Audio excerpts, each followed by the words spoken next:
Hey, it's Emily Williams, the founder of I Heart My Life and your host of the I Heart My Life show. This is episode 155, What Worked in 2020, Installment 1 with Rose Lounsbury.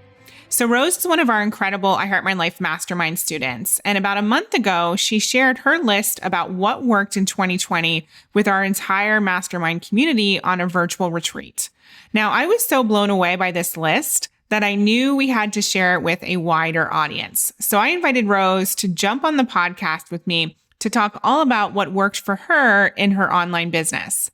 Now, Rose, being the overachiever that she is, went above and beyond and also created a personal list. And today she's sharing both with you. Now, I want you to understand that Rose took her business from completely in person to completely online in 2020. She basically started over. And yet she's created and generated more revenue this year than ever before. So we're going to talk a little bit about that, but we're also going to talk about the personal wins that Rose had, like improving her health, transforming her relationship with her husband, really doing so much within her life and her business that I am truly still blown away by all of this transformation, especially in a year full of so much challenge. So as you're listening to this episode, make sure you listen for 3 key things. Of course, you're going to be inspired by what Rose shares, but definitely pay attention to your intuition. So not only listen to that inspiration, but listen for that intuition.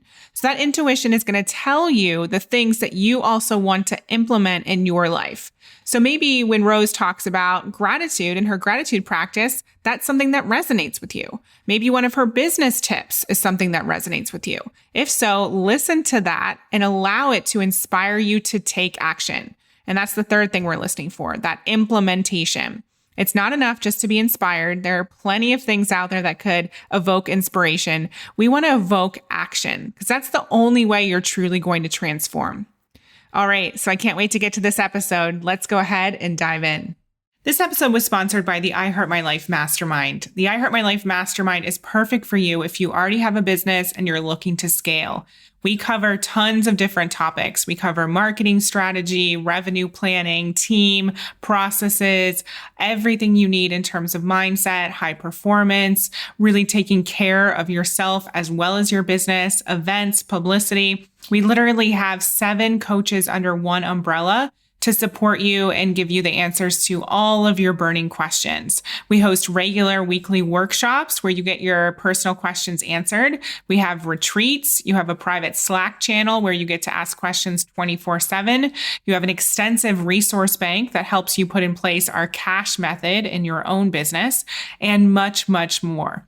This is one of the most inventive programs around. I don't know anyone else offering the service that we provide. So if you are interested in growing your business and transforming your life, definitely book a call with us to learn more. Go to iheartmylifebooking.com and learn more about the I Heart My Life Mastermind. Hey everyone, it's Emily Williams here, and I have an incredible guest with us today. And this is part of a little series we're doing around what has worked in 2020. So I'm going to let Rose introduce herself in just a second, but I want to preface this with saying that we are doing this to inspire you and to remind you that even in the craziest of years, anything is possible. You can grow your business. You can create more joy and happiness. And Rose is truly an example of all of that. So we're going to dive a little bit deeper into what worked for her in 2020 in terms of professionally as well as personally, just to inspire you to not only see that anything is possible, but to take what she used and learned in her business and apply it to your business. So Rose, welcome. I'd love for you to introduce yourself. Well, thanks, Emily. I'm super happy to be here with you. And yeah, I'm Rose Lounsbury. I am a simplicity coach and a keynote speaker and an author. And basically what I do is I help people live happier lives by owning less stuff. So that's me in a nutshell. I'm also a mom of triplets. So I have 3 11-year-olds, 2 of whom are quarantining downstairs right now because they were exposed to a friend with COVID. So I'm doing all the things here in 2020. It's all happening at my house. Oh my goodness. I had no idea. Okay. Thank you for being here and for sharing this information with us. So I want to let everyone know that this is actually the third time I've heard you share this information. The first time was when we were hosting our I Heart My Life Mastermind virtual retreat. And we wanted to have a couple of the ladies in the mastermind share what worked for them in 2020. And I know when you shared your list, we were all blown away. And multiple of the other ladies have said that they've watched the training again, they've read your list again, they really loved what you had to say. So I knew that we had to share this with a wider community just because you put so much thought and effort into not only that list, but into making 2020 super powerful and just really transformational for you and your family. So first and foremost, thank you. And I'm excited to dive in. Yeah. It was funny because you told us to do, for some reason, when you said to make the list of what worked in 2020, I took it as like, this is an assignment and I really have to do it. Like my inner like overachieving student came out and I'm like, okay, if Emily said to do it. And so I typed out this like big long list. And then I realized nobody else had really done that. And I was like, oh, okay. No, but that's exactly what we wanted. I loved it. Good. So I'm sure. Yeah, go ahead. Yeah, so I will share the list in all its glory with you and with everyone who's watching and listening. So in terms of what worked for me in 2020 with growing my audience, I kind of started with sales and marketing, like what worked for me in 2020 with sales and marketing, specifically growing my audience. And the biggest thing that worked for me was guest posting on a large blogger's website. I remember like the day after I guest posted on his site, I couldn't get into my email because I had so many new subscribers that I had to increase my email subscription so that I could access my email. So like that was like the happiest money I spent in 2020. Like, yes, let me pay more for these thousands of people who just joined me, right, on Active Campaign. And the other thing that really worked was I did a book swap with other authors. And this was something that I had done once before. And so I have a book on Amazon. And so me and like 10 other authors, there's a man who organized it. He got us all together and we gave away our books for free for like a 48-hour window, but you're leveraging the power of all the lists of all these different people. So that's another one where my list would grow by like 1,000 or 2,000 in a day, which to me is really significant. And so that was another really great growth tool for me for growing my audience. And how did you get those opportunities? So the guest posting on the blog, this was a person, his name's Joshua Becker. So I blog about minimalism and simplicity. And there are like a few, like in the minimalism world, there are some like big people, like you're big in the minimalism world. And he's one of the big ones. And so I had coached with a friend of his who had encouraged me to reach out to him. And I had reached out like twice on email with no response. And I was like, oh, he's not interested. And then out of the blue, he emailed me and said, hey, I was just contacted by this newspaper in Japan, which is apparently the biggest newspaper in Japan, like their New York Times. I don't remember the name of it. And they want to talk to a millennial minimalist. That's hard to say, millennial minimalist in the United States to talk about the trend of minimalism in the US. And they asked me to recommend someone. He said, I'm only recommending you and I won't give them any other names. And I was like, oh, wow. So maybe you did get those emails that I sent you, but you never responded to. I don't know. I didn't even know I was on his radar, but I'd reached out personally twice with no response. Then I get this, hey, let me have you be interviewed by this international paper. I'm like, okay, thank you, Joshua Becker. And so I got interviewed by the reporter. And the funny thing is, because she was speaking English, but it's all in Japanese. So I really have never followed up to see, like, I don't know how to see if that article ever came out, if I was featured in it or not. Anyway, that's a side story. But so after that, I said, of course, thank you so much. The interview was great. I appreciated you recommending me. And hey, if it would be helpful to you, I'd love to give you some content that I think might be helpful for your readers. Here are a few posts. And he said, sure, which, I need some content in 2 weeks. I was like, okay. And so that was how it happened. Was it started with me cold outreaching to him with no response. And apparently he still read it. And then it was a thank you with a, hey, let me see if I can help you by providing some content to your readers. And apparently what I provided him, he said it was one of their most popular ones for that it was about towels. My TED Talk's about how many towels do you need. So the post I wrote was very similar to my TED Talk, with a little more detail. And it was very popular on his site. He said he was really impressed with how well it did. So that was how that happened. I love that. And that's such a great reminder to be bold and to reach out to people and to, again, you were bold even when you reached out and you said, thank you. You told him the ways in which you could help him and provide them more value. You could have easily just said, thank you so much and just let it go. But again, you showed up and you told him how you could help.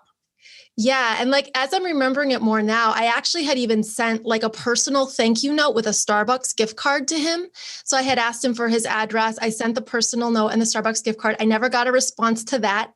But then again, I followed up again with the email with a thank you and the offer of posting on his blog. So if anyone is listening and they need some encouragement to keep reaching out in ways that are helpful, like sometimes it takes multiple outreaches before somebody may respond to you. But it doesn't mean that they're not noticing you, even if they're not responding to you. So that's a good lesson that I learned from that experience. I love that. And then the book swap, you were invited to do that, but how did you get on that person's radar?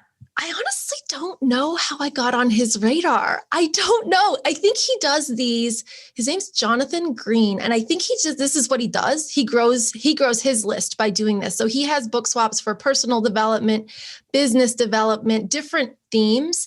And so I'm kind of in his rotation of people for personal development. And if I had to guess and see, you would tell me I should have asked him, and I should have asked him. That's why you're the coach. But I didn't ask him how he found me. But I think it's because on Amazon, my book is on Amazon and I have a lot of reviews. I think I have like over 100 reviews now.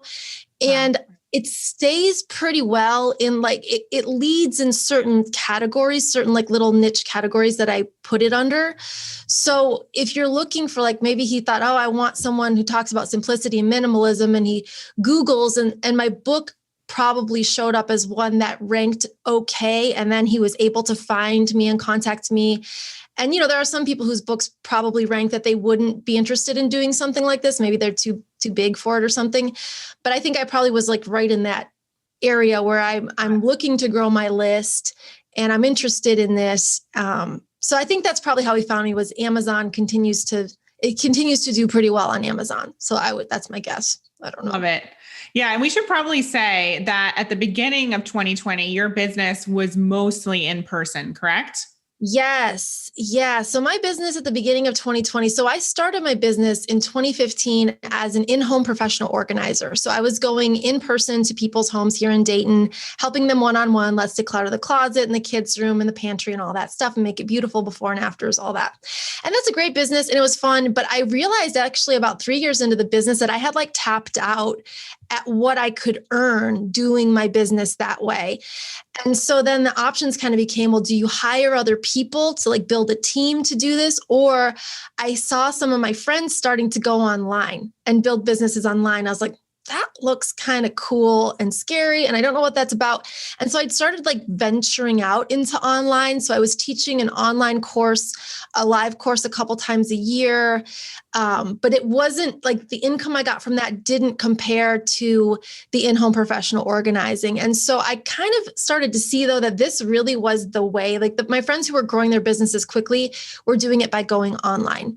And everyone I saw who was being a professional organizer, the only way they were growing that business was by hiring team and continuing to work in person, which is a great model. I just wasn't really interested in managing teams of people to go into people's homes with all the insurance and all the stuff that goes with that.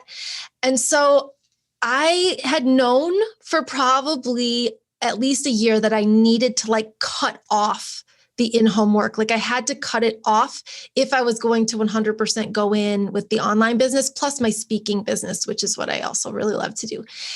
But I never had the true courage to truly cut it off. Like I'd actually one time gotten brave enough and I texted all my clients and said, I'm not going to be doing in-home work anymore. And then like 2 weeks later, I texted them all and said, no, I changed my mind. I'm still going to do it. So like I had done that. And then 2020 happens and COVID hits and it just wipes it out like in one fell swoop. And I couldn't do it anymore.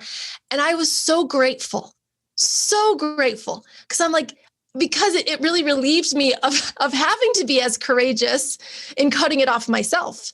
It like forced it. But what I knew was it's cutting it off and I'm not going back. Like when things open up again and it's safe to go in people's homes, like I'm going to use this, I'm going to build something that's going to go beyond this and I'm not going back. Like COVID provides me that really great excuse to stop doing the business this way. But it's also when I'm going to build the better thing. And then I'm going forward in that way. And so, I'm not going back to in-home work ever. Totally. I actually just finally let go of my very, very last special guy who I love so much just within the last couple of weeks. He was my like lone holdout person. And I had to like finally gently like cut him off. And I posted this in our Slack group, but the day he and I had the Zoom call and, it just wasn't going to work for him. And I understood it and he understood it. We're still going to be friends. It's like breaking up in a way. But I let go of my final last in-home person. And when I checked my email after getting off that Zoom call with him, my most recent online client had paid her invoice and booked all her sessions.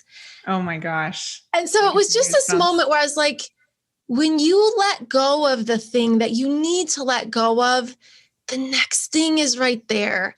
And it just like gave me that faith that yes, it's okay to let go because the universe is going to provide me with that next thing. And I was just so affirmed and I could have felt really sad about letting him go. And it was bittersweet, but I was more than anything just like affirmed in that was the right decision and that this is the right path for me.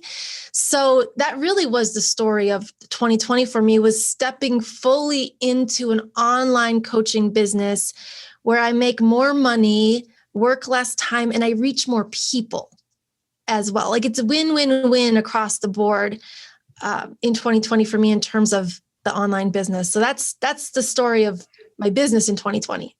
Yeah, I wanted to set up that kind of framework because a lot of people are in the same space where they've had brick and mortar or in-person work or events or whatever it is. And now they're pivoting or they have pivoted. And I love your story and I love how life kind of did it for you.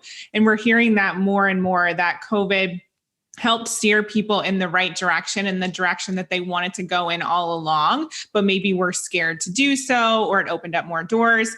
And that's one of the reasons why it was so important for you to build your list, because your business is now going to be online. So I wanted to kind of tie everything together before we go on to the next piece of what worked for you. So take us back to the list. All right, back to the list. There's more on here. There's much more. All right. So the other thing that worked in terms of sales and marketing was anytime that I did a webinar or did speaking, like I have realized that most of my personal clients come from speaking events, and a lot of the people who sign up for my programs or my coaching come from speaking events. They've heard me talk somewhere, somehow. And I've just come to realize like that is the way that selling works the best for me. So I started doing webinars. So at the end of 2019, I started doing webinars as part of the launch for my 6-week course. Prior to that, I had just done email and social media launches that had done okay. But when I started to see like the webinar actually was driving well over half the sales, I would get this like huge push of people from the webinar. And then I'd had this huge email series that followed after that. And there was just a few people that like trickled in with the email. So webinars worked for me. Even a Facebook Live webinar that's really informal, where maybe I would just say, hey, it's a live Q&A webinar, submit your questions. And then I would just answer questions on Facebook Live for, 45 minutes. Like those worked. And I would sell like in the middle of those and then also at the end. So I took a little dance break in the middle. So I'd do a dance party for a little bit and my kids would come in and we would dance. And after the dance party, I'd be like, okay, let's calm it down. And then I would provide an offer. And then I would continue to answer their questions or do my content. And then the offer would come up again. And that little series seemed to work pretty well. The dance party was fun. People enjoyed that. I enjoyed that. My membership program. So here's what worked with that. So I had started that about a year before, but it was not like really doing much. And it kind of felt like this like slow, sluggish thing. And I didn't know how to like encourage people to join it. And so Kristen, one of the coaches in I Heart My Life, said I needed to do exit calls simplicity action plan calls with my students leaving my 6-week class. So I started doing those, and I would convert, like 90% of the people who got on the calls would convert to my membership when I did those. So one-on-one attention works well, I think, for everybody's business and definitely for mine. And then I started doing downsells into that membership program as well. So if someone was on a call with me for one-on-one coaching and it was like, well, they couldn't get their spouse on board or finances or whatever, and we couldn't overcome the obstacle, I found that I could almost always downsell them into my membership, which actually just happened today. I had a person who she really should do one-on-one coaching with me, but she's not ready. And so she's downsold into my membership. But also what I've done is when people downsell and I know they really need coaching, I follow up with them a month or two later, say, hey, how's the membership working for you? Would you like to get on another call? And then I've even upsold people back into the coaching at that point. So that I figured out how to make that work. Like I never really had like a clear start here, move here, then here. If you're not ready for here, go here, but I'm going to come back with you and try to get you here. Like I never had a clear thread through what I offered. And now I can very clearly see the thread. So that's working. And I love your focus on the follow-up, because I think, we've talked about this in the mastermind that so many people forget that piece, and it can be really overwhelming. Like, do you need a spreadsheet? How do you remember these people? Do you have to hunt for their email every time? You obviously need to make it as simple as possible and remind yourself who to follow up with and when. But most people forget that step, and they forget this personal touch and what that provides to your students, like with the exit call and all the key things that you're doing that are working. It's all personalizing the experience and letting people know, there's something for you now. And when you're ready, we have that next step. So really having that clear ascension model as well. Yeah. And I never had the clear ascension model before your mastermind. That was the big aha at the beginning of 2020 when I joined your mastermind. And suddenly I saw it. I saw the 1, 2, 3. And now it's like whoever comes in, I can kind of slot them in wherever I think they should go. And sometimes they go where I think they should go. And sometimes they go somewhere else. And then I try to move them where I think they should go. But once I could see it and I have my basically 3 things that I'm offering, it was so much clearer and so much easier. So that is definitely, and in terms of following up, I have a CRM, and that I actually started it for my speaking business, because with speaking, you have to follow up like crazy with people because they don't remember you at all. And so I started in my CRM, a speaking CRM and a coaching CRM. And I keep those kind of side by side. And because I was already in the practice of doing follow-up to do speaking gigs, I just started doing the same thing for coaching clients. And that has made a difference too. That's huge. Love it. All right. You want to know what else is working? I do. What's next? All right. We can move off the business and talk about my personal life, if you would like. Okay. So my personal life, what worked? Mindset. So I have these in categories. Mindset was the first thing. And the things that really worked, I started doing a daily gratitude practice for the first time. And I really had a negative Nancy attitude about the gratitude practice at first. I was like, this just write down what you're thankful for, like for real, like, come on. But that's just evidence that you need a gratitude practice if that's what you think about a gratitude practice. So I have these just little notebooks, little mini composition notebooks. And when I started it, okay, in the morning, 5 things, and in the evening, 5 things. And I kind of was like forcing myself to do this morning, evening, 5 things. It's rigorous and not especially fun. And I was kind of like, I just don't know if this is going to work. But what I found, and this was only something I found as I started to do it, was I'm a person like type A kind of overachiever personality type person. And so I run my life by my lists and what I get done. And I often equate what I get done to how worthy I am. And so in the mornings, typically my first thought was, wake up, what do you got to do today? Okay. And I could see the list already in my head. And then the evening, the bookend of the day, here's what did you do today? And I'm trying to justify my worth and my day by what I accomplished. So it's like my days were starting and ending with this judgment of myself based on how much I got done, both ends. And when I started doing gratitude, I had this thing where I was like, you're not allowed to get out of bed until you're grateful for something. And so I would lay in there until I could think of something I was grateful for. Then I would get up and I'd write my 5 things. And so what I started to do is I changed the way that I thought about the beginning and the ending of my day. And I didn't realize that that was what was going to happen when I started doing this gratitude practice that everybody was talking about. But I started to really feel that, like, I don't anymore. And I'm on like day 190 something now, because of course I write down which day it is. Amazing. And I've skipped some days here and there too. Like, that's okay. But it changes how I wake up and it changes how I go to bed. Not that I still don't try to get a lot of things done during the day, because I do.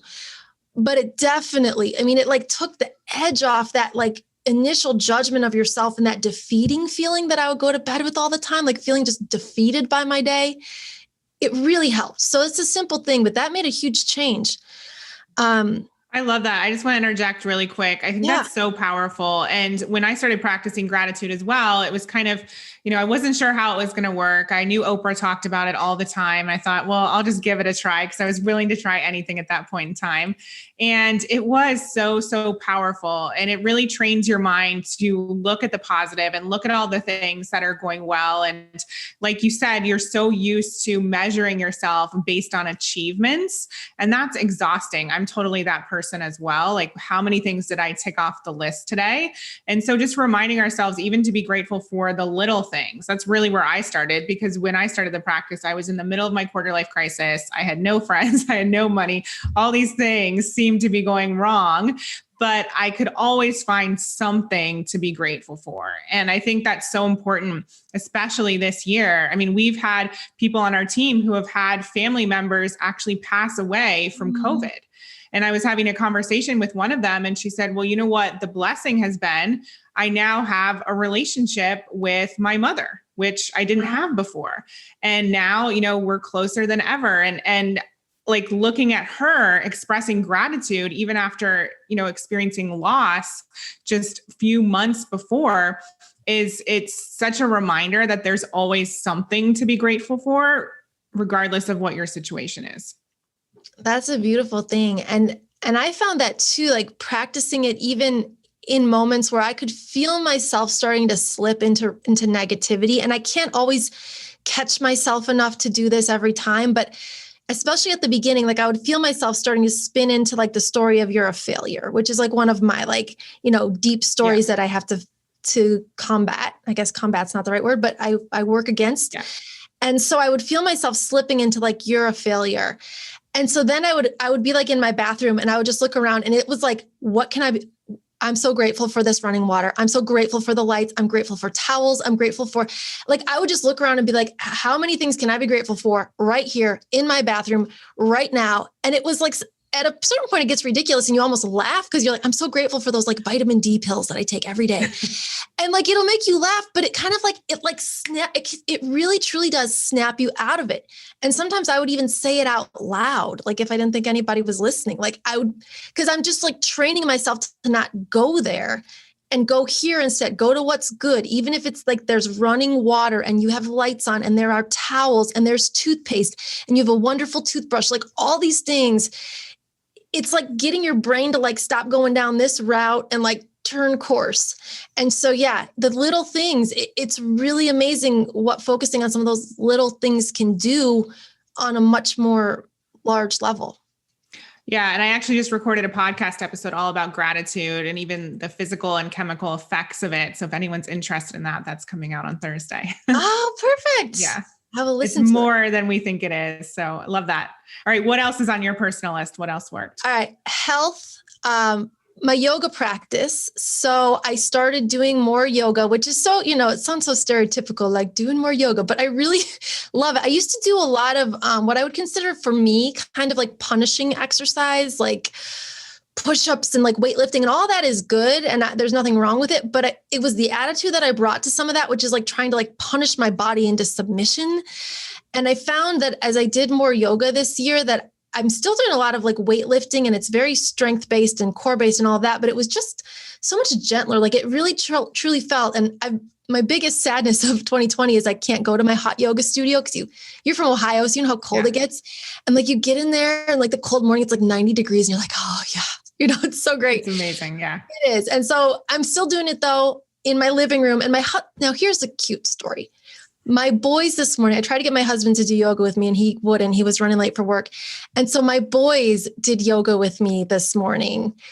So it's kind of cool. I'm not in my yoga studio, but my sons are doing yoga with me in the morning. And it's just so sweet and great. So another little blessing, right? My husband's been doing yoga and my boys have been doing yoga, which if I was going myself to my studio every morning, they wouldn't be doing it. Right.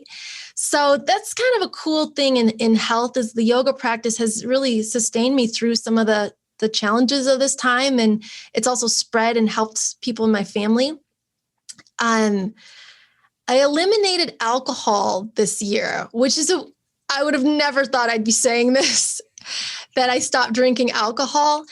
And it started actually at the end of 2019. I just had seen several bloggers and podcasters I listened to who had these different episodes about people who were taking a break from drinking. I thought, well, what would that be like? I'm all about minimalism and letting go. If I just experimented with letting go of alcohol and see what happens as an experiment. And what I noticed immediately was that I used alcohol to make myself feel more comfortable and better in a lot of situations. That alcohol was actually a way that I was using to deal with my feelings of being uncomfortable or feeling like I wasn't good enough. I have a drink before I hang out with friends. So then I feel like I'm more fun and I didn't even realize that was how I used it until I stopped using it. And I suddenly felt really awkward in a lot of situations. And so it forced me to sort of reconcile some things with myself. And so I haven't had a drink since it was October of 2019. So it's been over a year now. I don't know if I'll continue doing this, but besides the emotional benefits of realizing maybe you should deal with your feelings in a more healthy way, I also think physically I feel better because I was a glass or two of wine a night on the weekends, maybe 3 or 4 Friday and Saturday. And you don't realize you wake up feeling kind of bad if that's your MO, at least I did. And so physically, I feel so much better. I can't imagine going back to it just because I'm afraid I'd start drinking every night again. Not I was drinking a lot, but 1 or 2 a night kind of adds up. So that's a health thing that's been good for me in 2020. Yeah. And I know alcohol affects your sleep as well. And I know that you've had to focus on other areas of health and you want to be energized for your business. So it all plays into each other. Yes. Yes. It definitely helps you sleep better when you haven't been drinking, which seems counterintuitive to what many of us think. Right. I can keep going on the list, Emily. Keep you going. Just tell me if keep you want going. to stop. We love it. Okay. Happiness. Happiness is the next category. So saying no to more things has been great in 2020. And that also started in 2019. And then 2020, of course, forced us to say no to a lot of things. But I'd sort of started that already because the next level for me in my simplifying journey is simplifying some of my expectations of myself and my need to fill my calendar to feel important, basically. And so I'd started saying no to things, not volunteering for the PTO, opting out of being on that committee. And it was really very freeing and felt very rebellious for someone like me, who's always the one who said yes and would chair the committee and be the person who got it done. And so that kind of just continued and it just felt so freeing. And then, of course, in 2020, we had to say no to basically every extracurricular thing that we did. And the added happiness benefit there for me was being able to stay home and not having that pressure to feel like I needed to do things. My husband is a lawyer, and so his law firm in March shut down for probably about a month or 2, and he was home. And so we got to go on walks every day. We'd go on walks twice a day. And it was just this really special time that I wouldn't have had with him if it wasn't for COVID. Now his firm is open back up, so he's back at work, and I miss that. I miss, we'd go for a walk at lunch and then for another one in the afternoon. It was really awesome. So I'm hoping maybe we'll try to find a way to work that back in here. But just overall, the happiness, I think the more family time, which also creates stress as well. But not having my evenings just jam-packed with run your kid to this activity and that activity, and then I'm going to this social event. And that's how the evenings often just felt just exhausting. And not having that and just being like, I'm just going to hang out with my family and my kids and we're going to watch something on Nat Geo and that's how it's going to be. It's actually improved my happiness. I'm naturally an introvert, so I like that. My extroverts out there probably would feel the opposite of some of that. But for me, I feel like I'm actually quite a bit happier, even though I'm also under more stress in a weird way. The happiness has been good.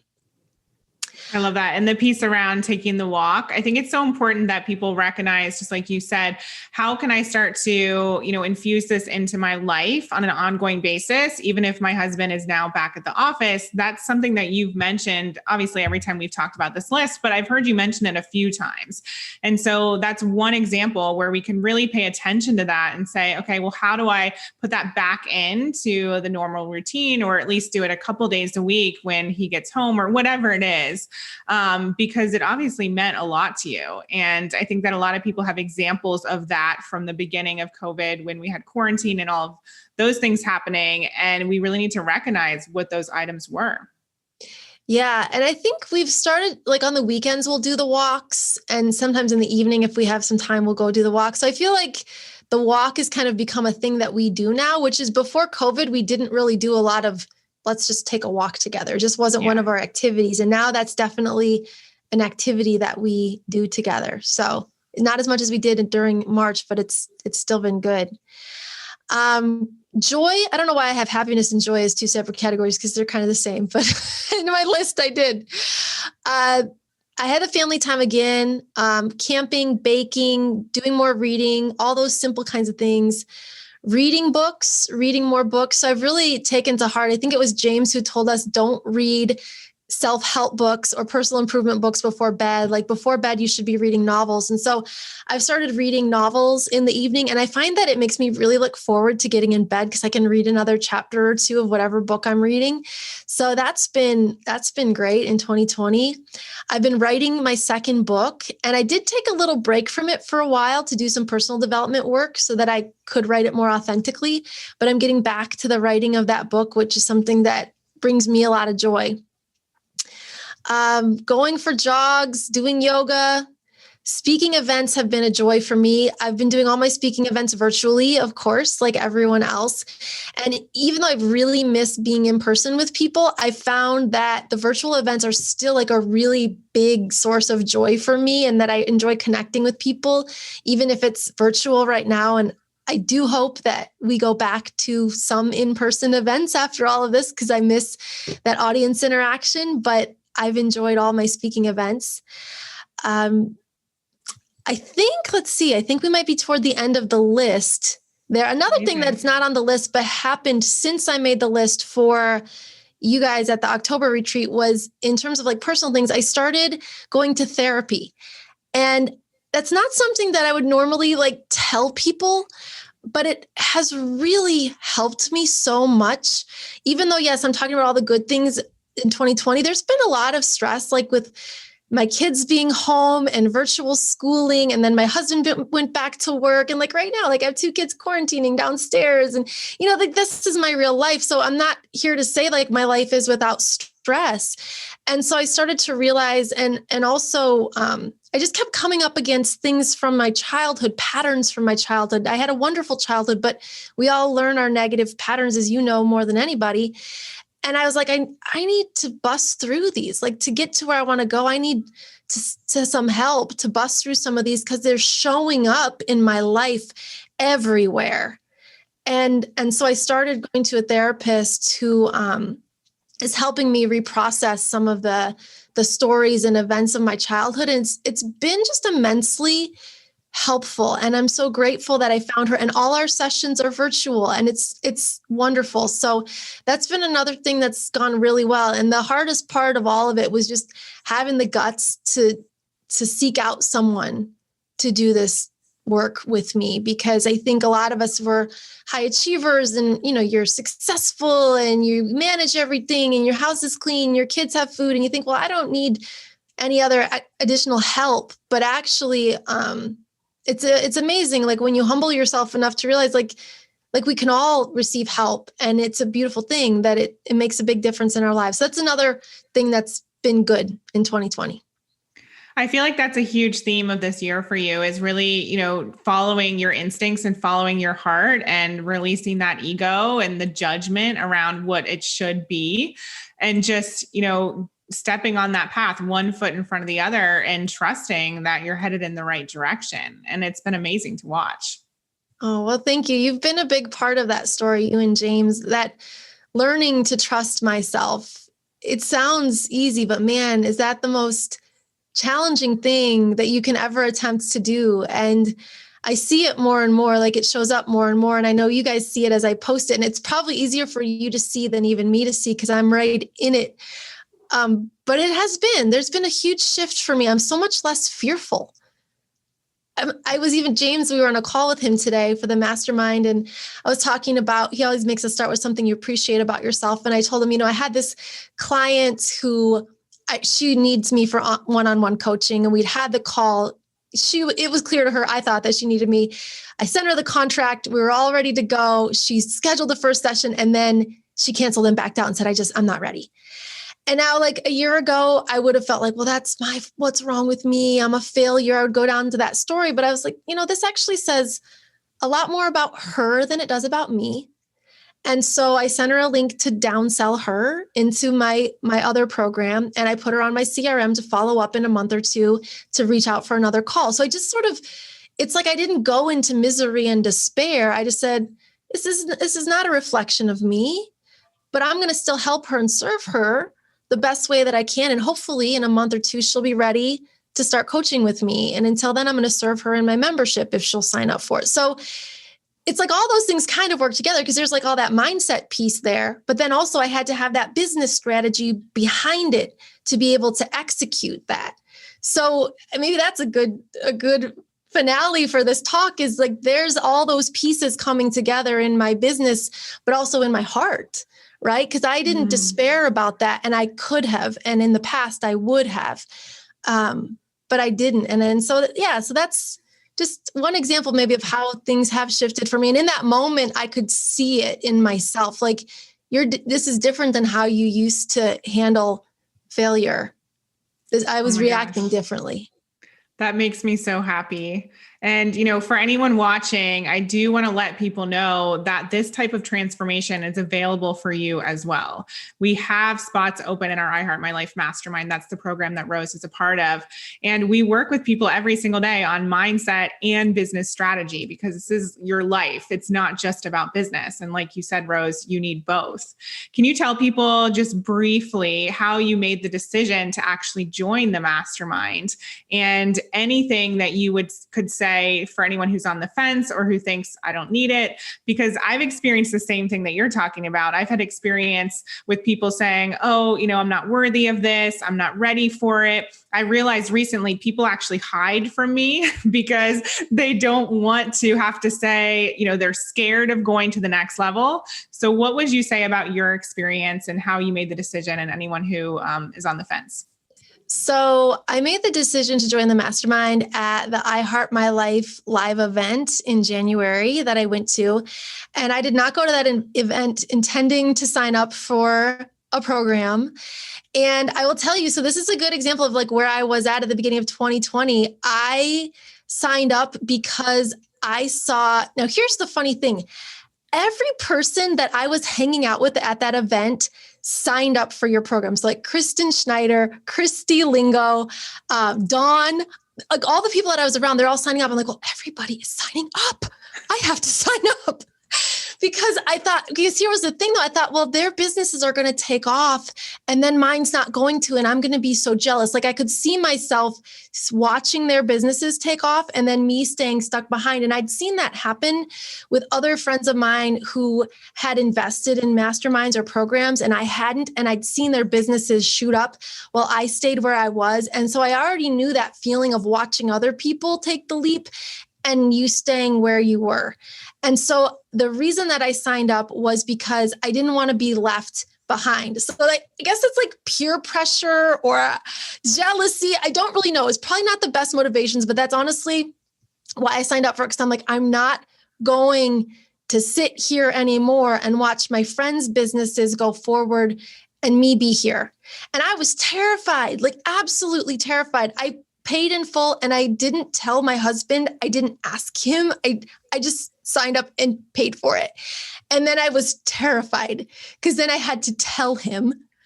And then it was like, not good, because before you spend that much money, you should talk to your partner about it. But I had all these like crazy money stories, right? This is stuff that we're working on. Like I felt like I couldn't tell him. And so anyway, so I tell you that, people listening, just to know, like, this is not always like, oh yeah, 100% I'm in and it's going to feel great. Like, it's terrifying. I cried a lot, actually. But then I decided, and I actually had a call with another woman I'd met at the mastermind. And she was the one who helped me with this perspective. She said, you can feel guilty about this and feel bad about this, or you can say, I use expensive tools to get what I want. I paid for an expensive tool, and I'm going to use this expensive tool to get me everything that I want. And so that helped me like flip the script. Like, I'm going to show up. And so I showed up to pretty much every single call. I am going to ask a question on every single call. I'm going to check in on that Slack program every week. Like I said, I'm going to use this tool. I am not going to spend this money and then I felt bad and guilty about it and then not use it. No, I'm going to use it. And the bad and guilty, that's all on me. That's like my old stories coming up that I'm working on, right? That I knew I needed to work on. So I hope this is helpful to people listening, but I'm so grateful that I did this, because I often tell people if I didn't have this mastermind in March, when my business got wiped out, I would be one of those people who's like sitting there like, oh, I can't wait for 2020 to be over so we can go back to normal. So I go back to doing exactly what I was doing before. No, I am a person who's like, 2020 has been challenging, but wonderful. It's provided me, my business has grown in 2020. I'm making more money at this point in my business in 2020 than I was in 2019. And I have a different business than I had in 2019. And that's because of this program. But it took the guts to do it. It took the guts to invest and have that faith, which I have so much more now than I did when I signed up. So I hope that helps some of you. Do talk with your spouse before you spend that amount of money, not to get their permission, but to get their support, because otherwise it's bad. Don't do it the way I did it exactly, but do sign up, because it's life-changing. If you're willing to put the work in and show up for it, it's not going to do it for you, just like anything else. But I'm super grateful, and I'm just signed up for next year as well. So I've got a whole other year, and I'm excited about that. Thank you for sharing that. And that's such a beautiful illustration of what happens during the sign up process for anything like this, because you transform just by making the decision. All the stuff that you were faced with, that's exactly what is supposed to happen. The old stories, the guilt, the fear, all of that. And now you're able to recognize, okay, great. That's what I was dealing with. I've transformed that. I've looked at it. I've been able to move through it. And now, like you said, you trust yourself much more now. You have the faith in yourself. You know how to move through those doubts and fears. You know it's just your mind trying to keep you stuck, and it's your fear of the unknown. But when you're first signing up for something, you don't have that information. And so it's going to bring all of it to the surface. But that's all the more reason why you need a program like this, to be able to move through that so you don't stay in the same place. Yeah. Thank you, Rose. And it's funny because I see that, like with that client, the story I told you, where I had sent her the contract, she scheduled the first session, and then she canceled. Like what I saw in her was exactly I was like, that's how I was too, but I stuck with it and stayed through it. But you see that behavior in other people, and you know that it's just their fear and nothing else. And then it starts to help you see it in yourself too. Totally. Well, thank you so much for being here. And for anyone watching or listening, you can go to iHeartMyLife.com/mastermind to apply. We are looking for women like Rose who are ready to show up, give it your all, and be a part of one of the most incredible groups around. She deserves to be with people who are go-getters, people who have big dreams, people who are going to be inspirational. And that's the type of woman we're looking for in the I Heart My Life Mastermind. And thank you, Rose. I cannot wait to see what is in store for you in 2021. I can only imagine.